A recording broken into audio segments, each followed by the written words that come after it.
You've already cast your ballot for mayoral candidate Zohran Mamdani. Do you see Mamdani as the future of the Democratic Party?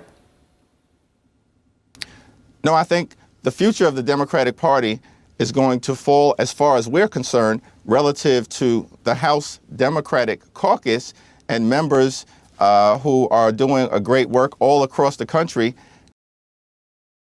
So, as I'm sure you're all familiar with, one of the major contentions around the rise of Zohran Mamdani was the endorsement of House Democrat leader Hakeem Jeffries. For several months, Hakeem refused to endorse him, and then finally, just a couple days ago, caved in and said, okay, fine. And the reality is most of these establishment leaders are fearing a primary challenge from the radical, crazy, progressive left coming up in 2026, and that's really the motivating factor behind all of this. Except suddenly, now that we are less than 24 hours away from the election, it looks like once again, Hakeem is not necessarily retracting the endorsement, but trying to walk away, put a little bit of distance between him. And why is that? I don't know. Perhaps he realizes how poorly that went for Kathy Hochul when Kathy tried to get on the campaign very recently, as you may remember. We need more child care.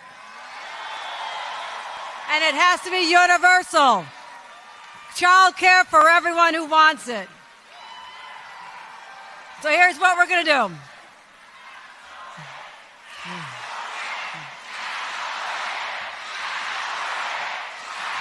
Well, this crowd is fired up. I thought they were saying, let's go Bills. I wasn't sure. I mean, when you're up there, I heard some noise. I heard a lot of cheers. But later on, it became clear to me that there is I know there's passion for that.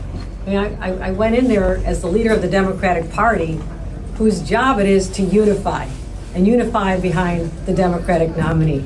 I love the energy out there. I told them that. And I want to do is bottle all that up, use it in a few days, but take that to Long Island and the Hudson Valley. Yeah, so that didn't go so well, did it? Maybe Hakeem is taking notes, but that shouldn't really be all that surprising considering what do you expect to happen when you appease the radical, insane left, right? You're talking about what is essentially a violent mob. Do you think that's going to save your own skin? Do you think suddenly they're going to stop directing their anger simply because you said, okay, fine, I endorse him, or okay, I'll come to the rally? No. Actually, they're going to chant and boo you to your face, which is exactly what happened. And I think this highlights the conundrum that Democrats are currently in. And perhaps, by the way, one of the reasons why Hakeem is backtracking a little bit is because, as we've been covering, the New York City mayoral election is looking like it's not going to yield nearly the progressive mandate that they claim. Only one poll, which is the Hill Emerson, has Zohran getting over 50%. And by the way, that number is exactly 50%, which means he's only going to win less than half of the vote in New York freaking City. It's looking like, as well as we talked about, he may underperform the overall polling aggregate. And not only does that show the progressive mandate not nearly as popular as people think, we've been saying that, but furthermore, the establishment Democrat Party may have made a major mistake in trying to appease these people. Because on one hand, it's clearly not going to still save them from a primary challenge in 2026. On the other hand, they might have screwed over their actual chances in the general elections. Nonetheless, today, I want to show you the desperate backtracking that Hakeem Jeffries recently tried to do just this weekend about the Zohran phenomenon, show you what Zohran is actually saying in response, as well as even Kathy Hochul, right? She's joining in. She's now trying to say as well, I don't want anything to do with Zohran Mamdani. And it is certainly some interesting drama to look at, just hours away here. So that said, guys, we'll get into it. First, though, do us a favor. If you enjoy our content, make sure you hit that like button down below. Subscribe to the channel if you are new. That's the best way to support our work and ensure that we can keep doing this coverage. And that said, okay, I want to bring you. So this was just on November 2nd, yesterday. The comments that Hakeem Jeffries is now suddenly making right after he endorsed Zohran, right? Saying, actually, I don't think that this is the future of the Democrat Party. Isn't that interesting? Big elections coming up in just 2 days. Governor's race in Virginia, governor's race in New Jersey, and then the mayor of the city in which you live, New York. You've already cast your ballot for mayoral candidate Zohran Mamdani. Do you see Mamdani as the future of the Democratic Party? No, I think the future of the Democratic Party is going to fall, as far as we're concerned, relative to the House Democratic Caucus and members who are doing a great work all across the country as it relates to our need to both take back control of the House, but in doing so, make sure that we're communicating to the American people like, we understand you deserve better than the country that you have received. Donald Trump and Republicans have gone way too far and have failed to deliver anything meaningful for the American people. Yeah, so talk about a complete word salad, even finished off with word croutons, word dressing, word Parmesan cheese. Because that makes absolutely no... What is he even talking about, right? Total non-answer to the question. But, okay, let's keep listening and see if at any point Hakeem Jeffries decides to actually start speaking English. Because clearly, even the attempt to deflect all of it to Donald Trump and the Republicans still doesn't make any freaking sense. So let's hear the rest of what he had to say here. And as Democrats, we're going to focus on lowering the high cost of living, on fixing our broken healthcare system that Republicans continue to make worse with their toxic policies, and of course on cleaning up corruption in the Congress, in the courts, and within the administration, with Donald Trump running the largest pay-to-play scheme in the history. You never did any of that while you were in power, by the way. You made every single one of these things worse, including healthcare, okay? Obamacare literally made healthcare more expensive, but suddenly they're the heroes, guys. It's like, we failed over and over again, but please now give us a chance. Okay. Of the country. So we're going to continue to affirmatively lean in on the issues that we know matter to the American people. I expect that we're going to see a big night on Tuesday in New Jersey and in Virginia, and certainly as it relates to Prop 50 in California, where we stop Trump from stealing the election. And then that'll lay a foundation for Democrats to take back control of the House in 2026. Well, I mean, I asked you if Mamdani was the future of the party, and you didn't answer the question. You said the House Democrats are. I would note that at least a couple House Democrats from the New York area are not endorsing Mamdani. Your endorsement took a long time. Schumer still has not endorsed him. Are you concerned about Republicans using him as a lightning rod so as to hurt your ability to win back the House in 2026? Yes.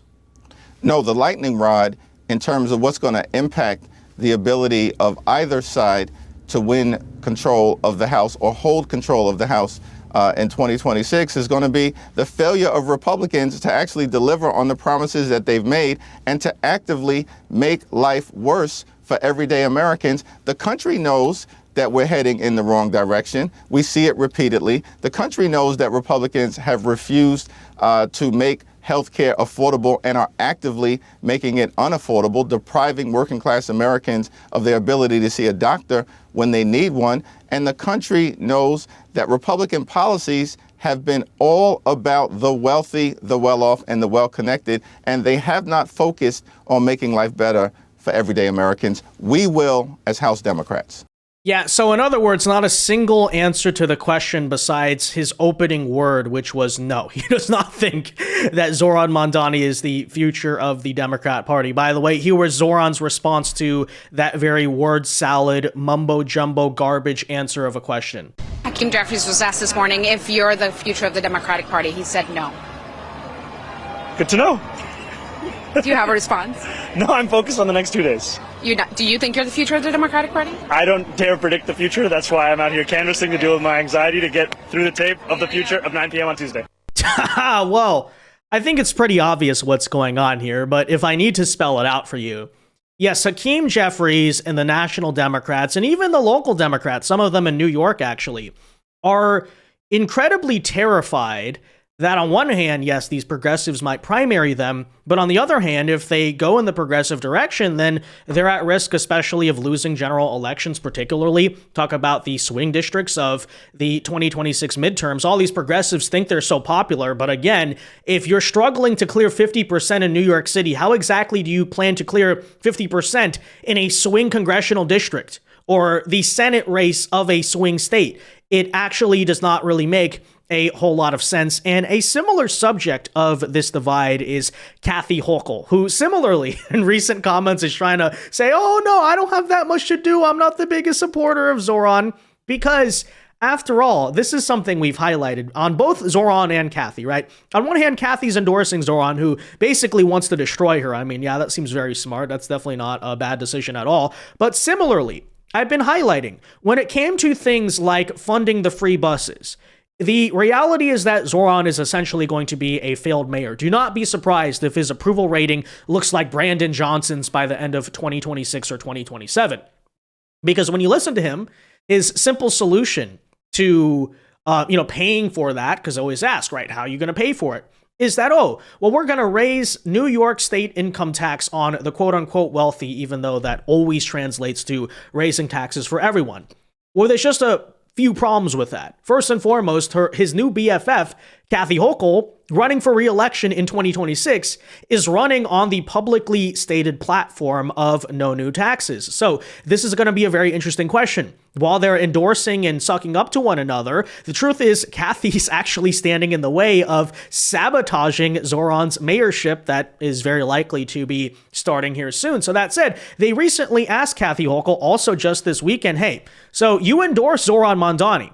Zohran Mamdani's big campaign platform is that he's going to ask you to raise taxes in New York, which you're saying you don't plan to do. So what are you going to say about that? And her answer is still now, she's doubling down, I'm not going to raise taxes. Which to me stands as another case of like, okay, I kind of endorse Zohran, yes, progressives, but not too much because also I want to win the election. And after all, it's basically political common sense. It has never been a winning stance ever in politics to publicly campaign saying, I'm going to raise your taxes, right? But take a listen. We know that Mamdani does want to tax the rich more, bring it up about 2%. He can't do that on his own. You've previously said that you wouldn't be raising taxes. Have you reconsidered that stance? No, I would say one energetic rally does not get me to change my positions, I assure you. So what you're telling me is that Zohran Mamdani's entire campaign was a scam? You're telling me every single person who voted because they want the free buses, even though they can't think critically about anything and ask, what would the consequence of that be? Oh, you mean the vagrants, the drug addicts, the criminals are going to be on the bus next to me? Okay, fine. All of that aside, you still got duped. Because his core platform and his core way he's going to pay for that platform are both being rejected by the very sitting New York governor who he's going to need to go through and endorsed him. So she's hoping that she can win the primaries. So, that's pretty interesting to watch. I think you're about to witness a full-out civil war right now in the Democrat Party, especially over the electability question. However, it does appear there's only one person in their entire institution who is willing to speak honestly about, again, what's really happening here between Hakeem, Kathy Hochul, and Zohran Mamdani, and that is, of course, Senator John Fetterman, who had this to say just over the weekend about the rise of Zohran Mamdani and how the party does not really want to embrace it for obvious reasons. It's not very politically expedient to say, we're going to raise your taxes and crime is good. Okay. In New York City, polls show that the Democratic nominee Zohran Mamdani is in the lead for the mayor's race. You've previously dismissed him as, quote, not even a Democrat, and it is true he's a Democratic socialist. Do you think it would be a mistake for New Yorkers to elect him as mayor? Would you vote for Cuomo if you were a New Yorker, or Sliwa? No, that's going to be New York's voice. Socialism is not the future of my party. And if that's going to be their future, that's really up to New York City to decide those things. We all know how socialism works out. Ask anybody that's lived under those kinds of systems all across the globe. But for me, as a Democrat, as a committed Democrat, I might disagree in some areas, much like shutting down our government or other areas now. But for me, as a committed Democrat, I am going to push back and announce people that this is wrong. And now we are hurting the very people that we fight for. And now we're getting nothing for them if we continue to keep our government shut down. Senator, socialism might be taking over the Democratic Party. If it does, will you become a Republican? No, well, socialism might be taking over in New York City, tomorrow, but that's certainly not the future of my party. And remind people that New York City's politics are not a national model. And watch the kinds of campaigns that would encourage him to campaign with him. You know, it's like Pennsylvania keeps people honest. You know, we're very purple, and I know and I love a lot of people that voted for the president. And now that's like, it keeps you honest to remember that, you know, there's two sides and you have to find a way forward. And that's really the future. And that's why I'm proud to be a part of it. So you're agreeing with the Republicans on the shutdown. You're agreeing on Israel. You're agreeing on the woke BS. Are you close to becoming a Republican? No, I'd be a terrible Republican, but I'll just be a very honest Democrat that's not necessarily afraid to push back against some of these views that I just don't agree with. Whoa, like Borat. Whoa. Okay, you mean to tell me that the politics of New York City do not translate nationwide? You mean to tell me New York is not all of America? Mind blown. I know, that's what we've been trying to say. But these delusional progressives, again, think they're about to receive a mandate off of all of this. And yet, as we speak, and I think this is probably, yes, a major reason why suddenly, right before the election, as maybe they're seeing the same data we are, they're like, oh, this election might be a little closer than even we thought, even with the split ticket, even with the three-way race that vastly favors Mamdani. You know, we had the Atlas Intel poll we talked about just today, only had Mamdani beating Cuomo by about 4.5, and that has him only getting about 43%. Again, only in one poll has he cleared 50%. So yes, while it's true on one hand that the politics of New York City do not translate to the swing states, and that's really, in a sense, John Fetterman speaking on behalf of what Hakeem Jeffries is too much of a coward to say out loud, but at the same time, I repeat, he's not even that popular in New York City. He's actually going to be inaugurated as one of the least popular mayors in its entire history. Because you look at, for instance, right, the odds that a lot of people are talking about, here's Kalshi as one example. You know, Zohran Mamdani, actually in the recent days, his odds, which have been, yes, high the entire time, but you can see they're starting to fall, right? Just in recent days, they've fallen by about 5%. Likely due to the math, as I've been trying to say, he's going to win. Okay, let's be real about that. But the question is also the margin, right? He could win by 10, 15, but he could also only win by like 4 to 5, which is what Atlas Intel, the top-rated pollster of last 3 election cycles, is saying about that. But at the same time, the much more contentious question right now is actually this question of whether or not Zohran Mamdani will outperform the polls. I have been predicting now, I'm, you know, it's kind of going to be on the line, but I actually think no. As you look right now at the RCP average, Mamdani's leading by an average of 14 points. This would have him beating Cuomo 46-31. Now, that is and Curtis Sliwa gets 16%. Now, that is 100%, yes, a possible outcome, but at the same time, right, people are kind of skeptical about this because you have, for instance, right, the Atlas Intel thing going on. And yes, Democrats are starting to say, oh, wait a minute. So anyways, that was a lot of talk, but what is the point I'm kind of trying to make about this? Basically, they're coming to the epiphany moment that, oh, shoot, we might have made a big mistake here. Let's pretend now like we don't know the guy, like we don't want anything to do with him. And by the way, you know, your honeymoon phase always comes in when you get elected and then like your first couple of months.